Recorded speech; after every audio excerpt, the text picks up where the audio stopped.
Gobierno de EEUU acepta retirar reclamos fiscales contra Trump como parte acuerdo en demanda. Washington Act.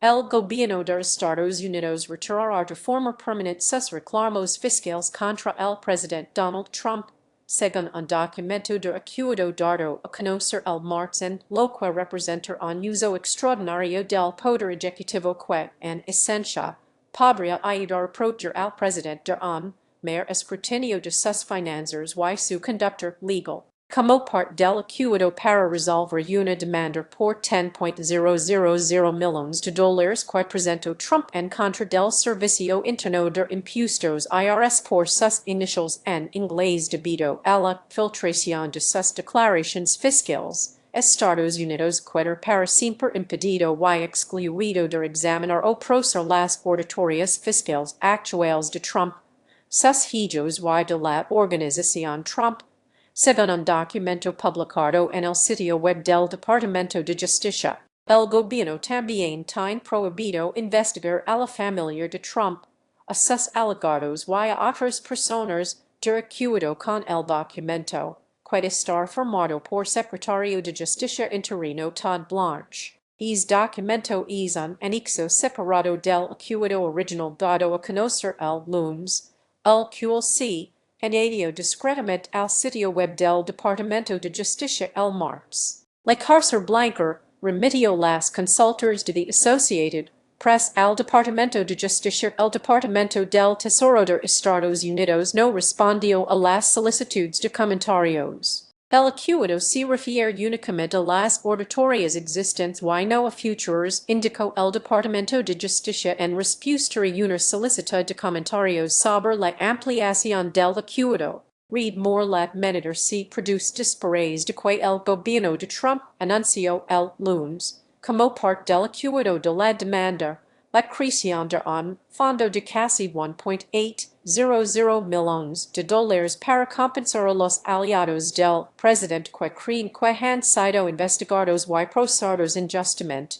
un pacto que demócratas y organismos de control gubernamental califican de corrupto y inconstitucional. El Fondo Anti-Instrumentalización de $1.776 millones permitirá que las personas que creen que fueron objeto de procesos penales con fines políticos incluso por el Departamento de Justicia durante el gobierno del presidente Joe Biden soliciten pagos, creyendo lo que Blanche calificó como un proceso legal para que las víctimas de la guerra judicial y su instrumentalización sean escuchadas y busquen indemnización. Blanche, a quien los legisladores sometieron a un enconado interrogatorio el martes en el Capitolio, no discutió la posibilidad de que personas que cometieron actos de violencia durante el asalto al Capitolio Federal del 6 de enero de 2021 sean elegibles a pagos del nuevo fondo.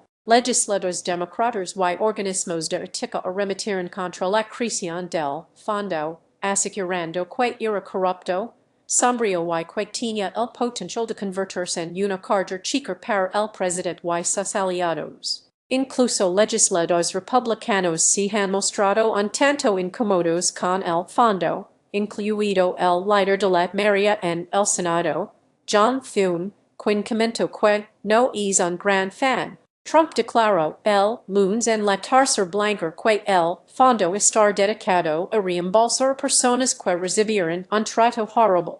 Daniel Werfel, excomisionado del IRS durante el gobierno de Biden, señaló que no tenía conocimiento de casos en los que el IRS haya aceptado de antemano renunciar permanentemente a examinar declaraciones de impuestos presentadas previamente por una persona o empresa específica.